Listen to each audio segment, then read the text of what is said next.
Hey everybody, happy week 19. It is not the last week of second quarter. However, this is the last PE calendar reflection that will go on your second quarter grade. So just know that this is the last one for second quarter. So if you are all caught up, then you should be sitting really good for Phi Ed for quarter two.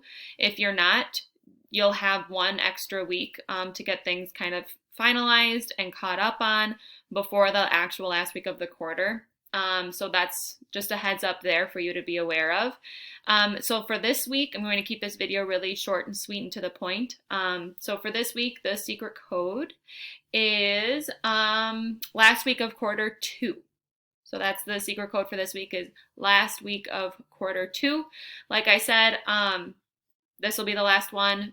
So make sure that you look at Infinite Campus, look at your grades for Phi Ed and see where you're at for how many potential missing ones you have from this calendar reflection for second quarter. And as always, let me know if you have any questions. Otherwise, goodbye.